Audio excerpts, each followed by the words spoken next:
започнува ново издание на Чудесен ум. Минатите неколку изданија разговаравме со психолози и дефектолози за болести и пореметувања. Јас мислам време е да направиме промена и да зборуваме за она позитивното што го може човековиот ум. А позитивното што го може човековиот ум е да биде креативен, да твори, да создава изуми, уметности и ред други работи. Значи се она што може убаво да биде. За една таква убава работа ќе зборуваме и во денешното издание на Чудесен ум. Ќе зборуваме за писателството, значи кога се создава едно дело, еден роман. Кога требаше да изберам кој да ми биде гостин од писателската фела, јас немав, искрено кажано, многу тешкоти, затоа што во нашиот град имаме некој кој што е вреден и плоден писател и кој што е успешен во својата работа и мислам дека најмногу ќе ми одговара како соговорник за да кажеме како функционира умот на еден писател. Значи, во нашето студио е писателот и универзитетски професор Јован Дамјановски. Добро ни дојдовте. Добро нашол. За почеток би ве прашала што мислите, дали писателството, значи способноста за пишување е вродена? Или треба многу работа, многу книги прочитани или информирање нешто? Значи што е потребно за да се стане вреден и плоден писател? Наједноставен одговор на тоа прашање е едното и другото. Ниту без талент, ниту без работа не може да се стане успешен човек. Во ниту една професија, па ниту во уметноста, а посебно во литературата. Јас го почисував талентот, дарбата за пишување како наследство од моите дедовци, кои што биле учители, кои што се занимавале со просветна работа, во тие рамки и со уметничка работа, со познавање на литературата и начинот на перцепција на животот преку пишаниот збор. Мојот талент не успеав да го преточам во постојана професија. Ниту има професионален писател во Македонија, јас станав по професија сосема нешто друго, но мојата дарба имаше еруптивна сила преку целиот мој живот, од мали нозе што се вели, до денес, во постари години да кажам, да пишувам, да се обидувам од различни агли да го посматрам животот, да коментирам за тоа што се случува во мене, околу мене и што може да се предвиди во овој наш брз, забрзан, драматичен, одмирлив и неодмирлив, но секогаш незавршен животен период, зашто сепак, како писател се обидував сами од себе да се уверам дека помеѓу раѓањето и смртта, сепак најважно е тоа помеѓу животот. Значи, сакате да кажете дека треба да се има талент, а подоцна и во средината да се има стимулација, да се има некој пример и да се надградува, нели, да се чита.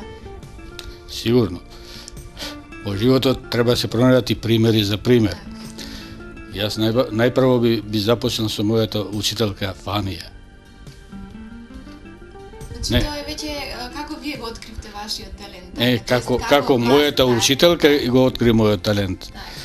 Ја само ми е жал што мојата учителка не ја послушав, не сватив на време дека мојот талент е за друга професија, но во секој случај мојата учителка Фанија ми покажа дека талентот и дарбата е еден стожерен правец во животот. Начин да се одбере професија од која може не полесно, туку подостоинствено, поуспешно, не само да се живее, туку да се остава трага во животот. Мојата учителка Фанија, кога на часовите во основното училиште имаше час по математика, секогаш после нејзиното излагање ќе го прозвеше, така на тетовски вика ќе го прозвеше, зашто јас понекогаш не можев да се ослободам од тетовскиот диалект како мој мајчин, да кажем, роден дијалект, тетовски дијалект, но сепак сметам дека и дијалектите не се добродојдени во нашиот живот, зашто дијалектите се свежи врутоци на литературниот јазик, па според тоа, и ако погрешам со некој тетовски збор, не сакам да ми биде забележено, зашто не е исправно да се користиме и со дијалектите, зашто е богатство, зашто се свежи врутоци на литературниот јазик и добро да ги користиме како наше препознавање и не само во минатото, туку и во иднината.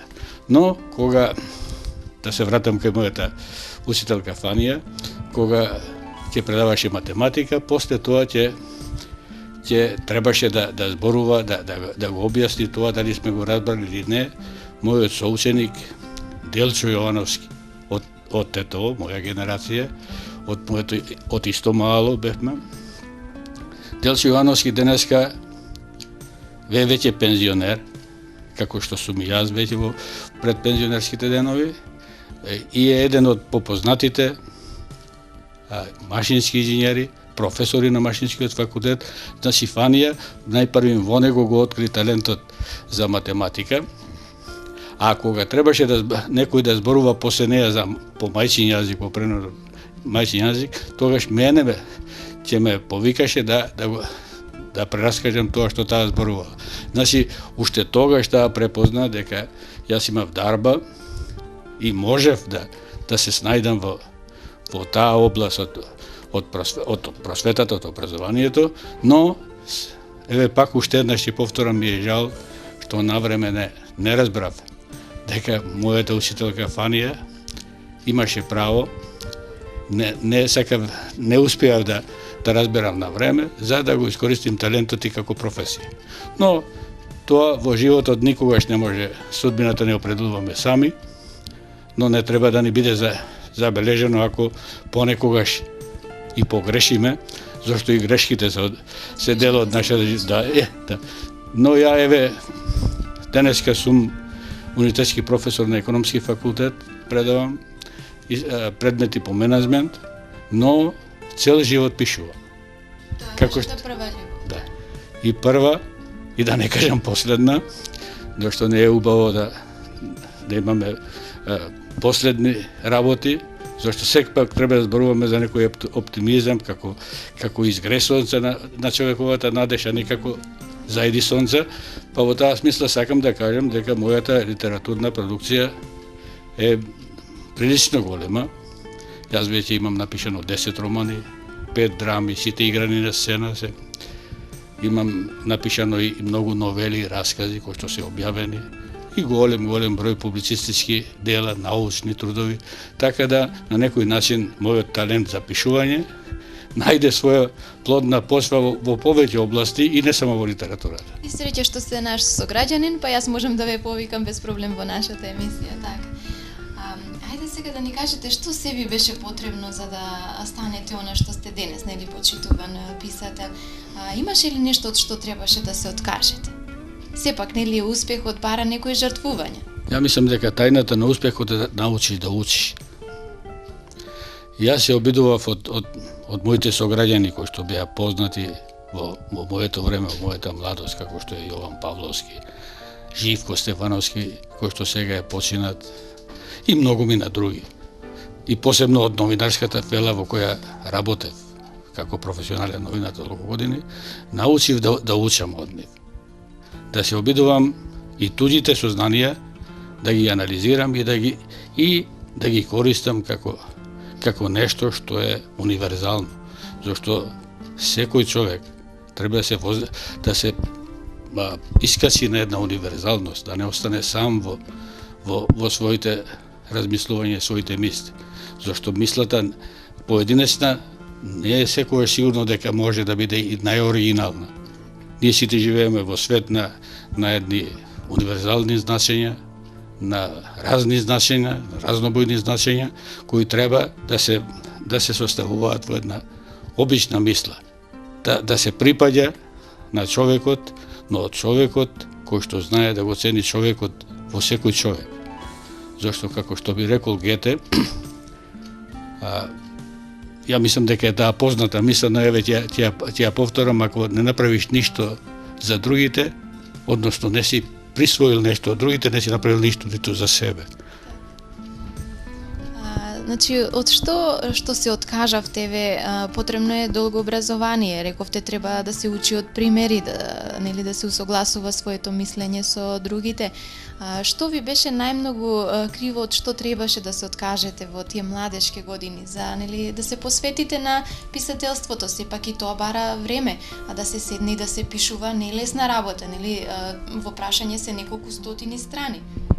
Дали можеби семејството тука реагираше кога вие, како што имаме ние некој стереотип за писателите, ќе се затворат во соба и пишуваат. Како реагираше семејството? Семејството ме охрабруваше. Но не се работи за стотина страни, се работи за илјадници страни. Така, смислев за еден роман. За еден роман, да, добро, кај мене веќе едно чудо од страни. Понекогаш помислувам дали навистина имав доволно време да стигнам толку да напишем.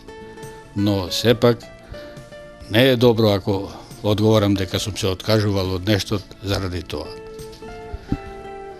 Се обидував да живеам и спортски живот и со други културни активности. Се обидував да бидем успешни во својата професионална определеност и образование. Бев добар другар со моите пријатели. Имав многу пријатели, се дружевме, живеевме, се занимавав и со музика, така да не сакам да потврдам дека од нешто сум се откажал. Но ова беше најеруптивното.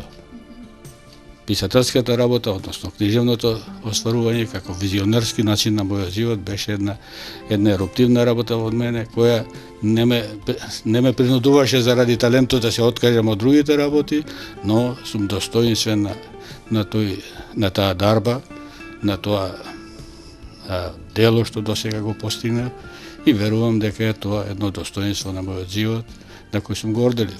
Добро, со ова дека не сте се откажали од ништо, навистина давате некој поттик дека има некоја работа во животот, некоја професија, некој поле каде што не мора човек да се откажува, затоа што ние имавме гостин во нашава емисија кога зборуваше дека за да се биде добар спортист сепак мора да се откаже, треба напорни тренинзи и така, значи некаде во некој професија човек мора од нешто да се откажува, некаде не морало, значи добра е веста. Тука ќе направиме малку пауза за реклами, а по рекламите ќе зборуваме уште малку за ова како беше вашиот животен пат за дотука.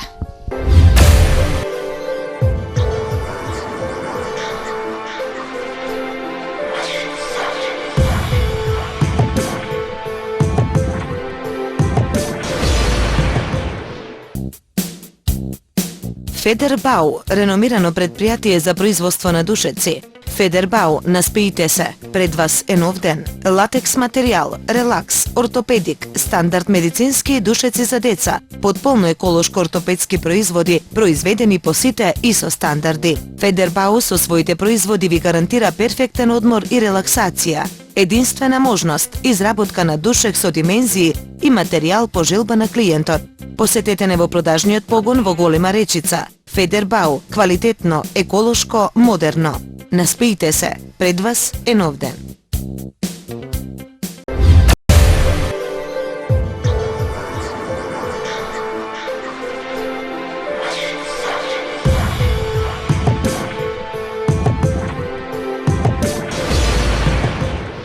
Се враќаме по рекламите со разговорот со писателот и универзитетски професор Јован Дамјановски.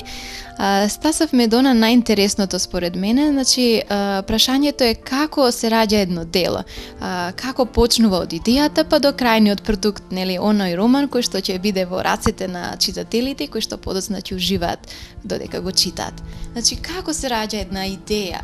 Хајде да ни откриете, бидејќи ретко кога имаме можност да слушнеме по телевизиите или како еден писател, неговиот ум, како создава, што треба претходно да се направи, дали идеите сами доаѓаат или се црпат од животни приказни. Треба да се зирне во волшебното огледало на животот, за да се напише некое дело.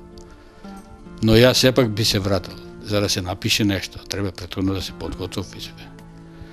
Да се направат подготовки, како човек, јас имав можност да читам многу. И сакав да читам и читав. Затоа писателот мора првин да се види самиот во себе. И по Сократовата максима да првин треба се запознаеме самите себе. Кога сега некој би ме запрашал како се запозна самиот себе, јас ќе кажам се запознав со читање на други книги. Например, имаше една книга во моите најмлади години која што се викаше под слободното сонце, под слободним сонцем беше на српски јазик од еден словенски писател за првите словени на византискиот двор кои што дошле Исток и Рена кои се викале. Јас тој роман, верувате или не, сум го прочитал 15 пати. Не остава во библиотеката да дојде некој друг да го земе да го чита. Само тој роман сум го прочитал 15 пати. Тоа што ми се бендисуваше, тоа што оставаше, да кажам, трага во мојата внатрешност, во мојата интима, јас многу читав, барав да осознаам многу и да одговорим на многу отворени прашања што во младоста се поставува така да со многу читање, со голем труд се успеав својот талент да го надоградам во еден мотив за пишување. Сам да ѕиркам во волшебното огледало на животот, да се зиркам самиот во себе и да понекогаш сакам да кажам дека ги чувствував капките роса на полошково поднебие на себе и во себе. Понекогаш кога некој ќе каже дека од моите читатели дека често се задржувам на прашањата што се врзани за мојот роден крај, за Тетово, за Полог, јас сум гордилив на тоа. Не во смисла на тоа што не сум отишол подалеку од мојот роден крај, но треба обврска на писателот, на авторот, првин по Сократовата максима се запознае себе си, но и средината и животот во кој живее, зашто капките роса, метафорички кажано, на полошката котлина беа во мене, ме освежуваа и ми дава надеж дека успешно можам да се остварам во овој домен на уметноста, во книжевноста, кој што веќе имаше големи традиции во Тетово.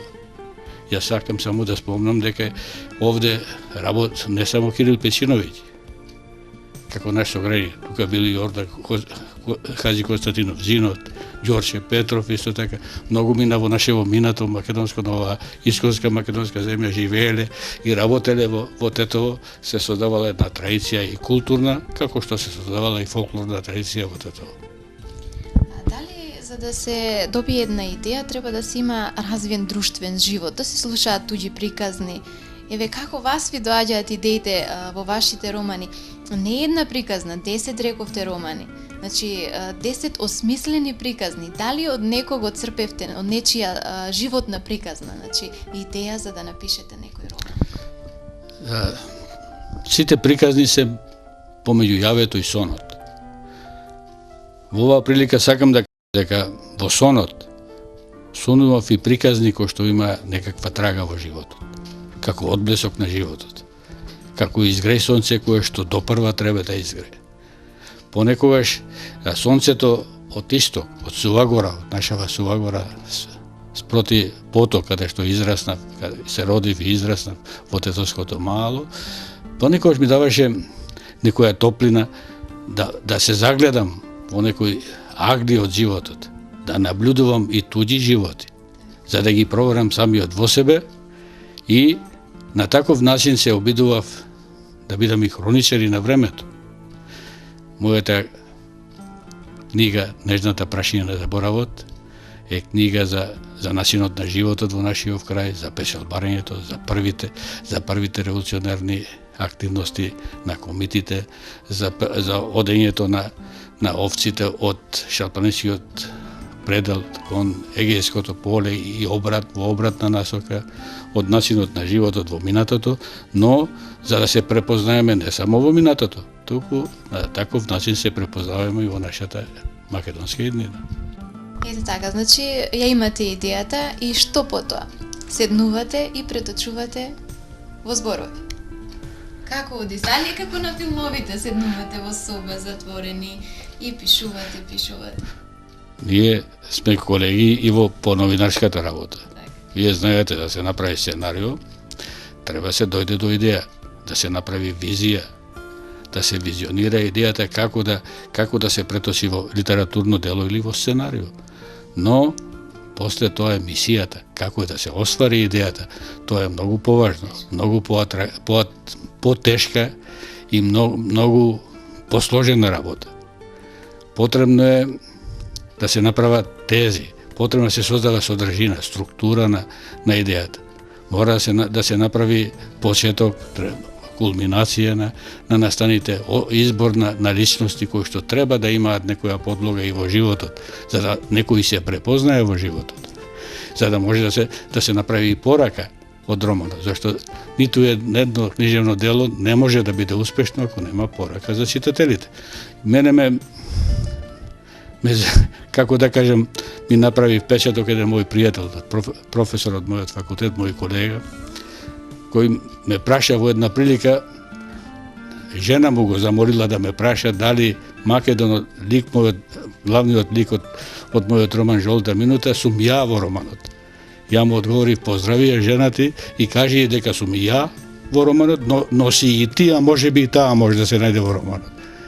И мислам дека тоа осликување, тоа волшебно огледало на животот што треба да се преточи во едно книжевно дело, во уметничко дело, е една комплетна, сложена работа во која треба целосно човек да се посвети и тогаш треба да се откаже од другите работи кои му се драги или помалку драги, но е потребно големо време за пишување прозни дела, зашто јас сум во основа прозен писател, се занимавам со проза, кој што е тоа долга работа, временски подолга работа, зашто секоја работа и кога ќе биде изготвена треба да се провери уште еднаш, два пати или не знам колку пати, колку што е потребно за да се увери човек дека може да помине пред другите. Еве, ние како читатели сме љубопитни. Колку трае пишувањето на едно дело? Па, мојот роман Картон Сити, например. Тоа е еден роман за млади. Тоа ми е првенец од романите кој што го пишував за млади и како продолжение на романот Самоубиство на глувците.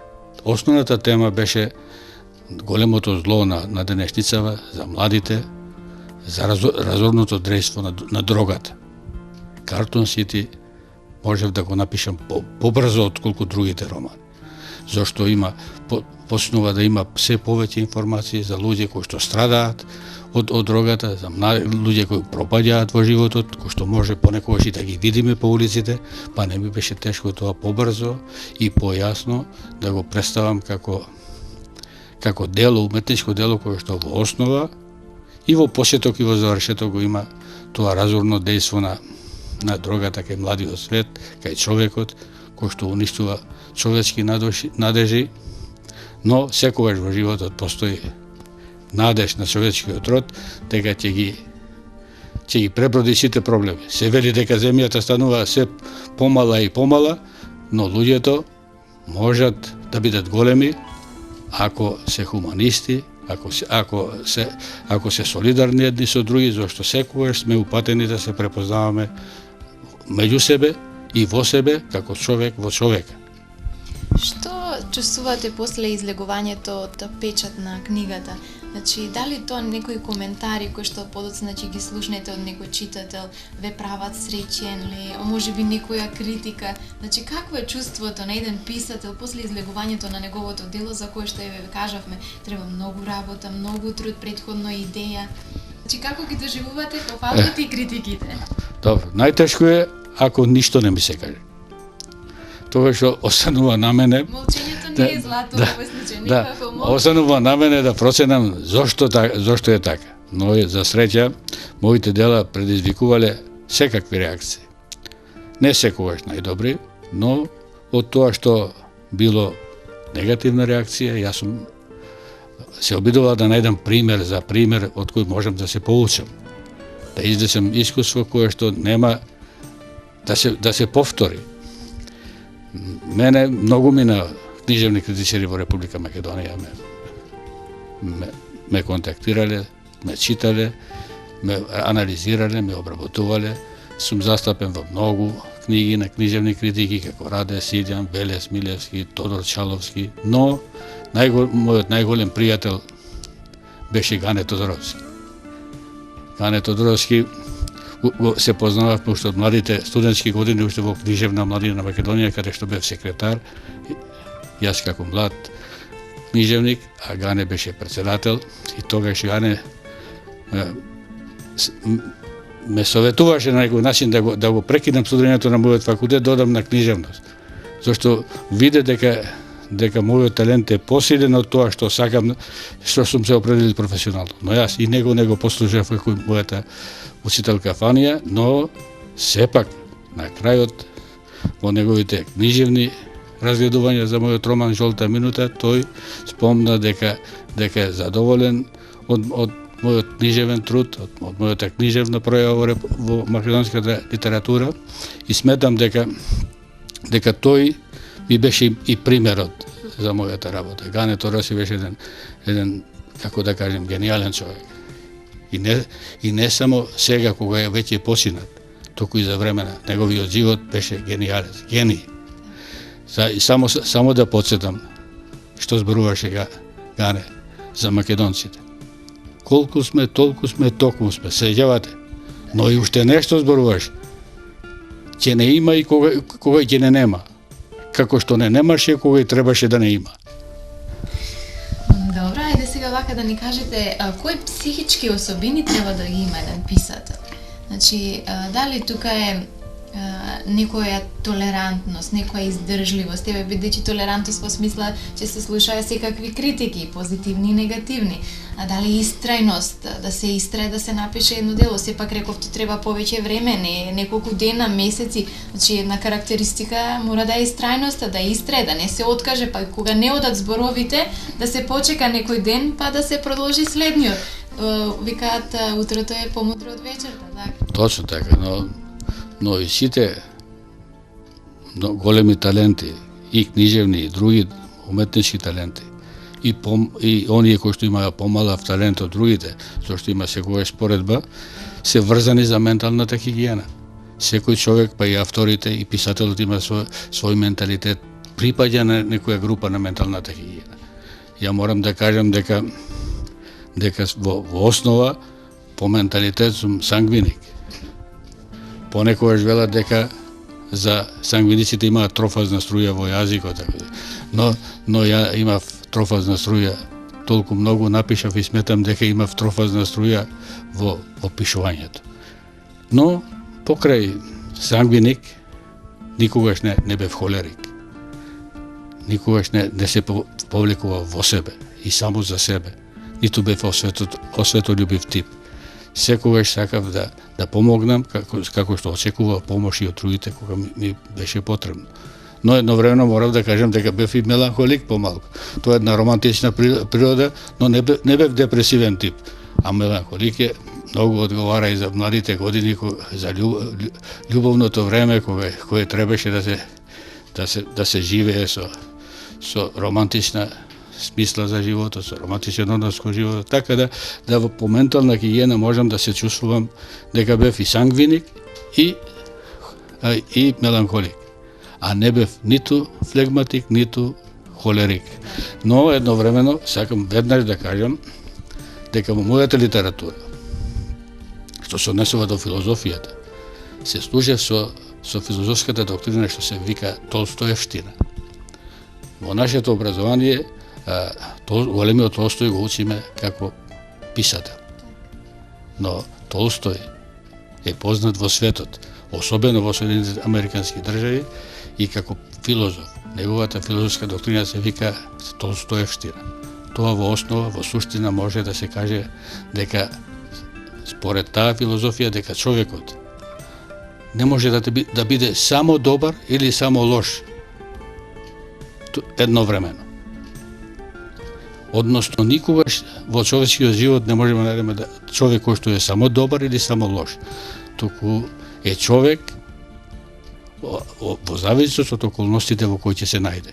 Според тоа, ниту сум, досега сум се обидел, ниту од сега верувам, самоуверено верувам дека во човечкиот живот не постои само добар или само лош човек, и секогаш човекот сум го посматрал како човек, од сите агли, сум зиркал во душите на другите, јас сум ја проверил сопствената душа во моето волшебно огледало, внатрешно огледало, и на некој начин сметам дека сум хуманист, солидарен човек, па и со моите активности во Црвениот крст на Република Македонија.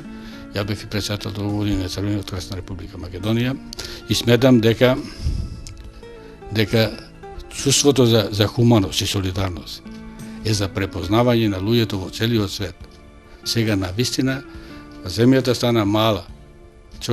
И земјата топка навистина стана мала. Им припаѓа на сите луѓе на светот, па и на нашиот мал народ и на сите македонци во светот се пресува. И во таа смисла се мора да зборуваме, се и треба да зборуваме глобално. Колку се согласувате, еве јас неколку пати спомнав за некој стереотип за писател. Колку ви пречат некои такви нели окарактеризирања кога ќе нема да ве познаваат доволно, па ќе речат вие сте писател, па писателите вака, писателите така. Слушате ли често такви муабети за некој писател? Какви се всушност? А всушност и не се така, тоа се само муабети кои кружат. Еве најпознато е кога велат дека умот на писателот, ако пишува крими романи, мора да биде малку криминалистички за да знае како, нели, размислува еден криминалец, па да го напише тој роман. Значи, колку има вистина во тој стереотип? Па може да има вистина. Не сакам да споменувам никој друг освен себе.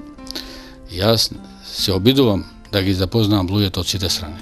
Токму по филозофската доктрина толстоевштина. Да ги видам и од лошата и од добрата страна. Но сметам дека луѓето кои што ги читаат делата, и не само моите дела, и ако имаат своји забелешки, тоа е начин да се покаже дека секој човек во себе има свој однос према животот, своји размислувања за другите.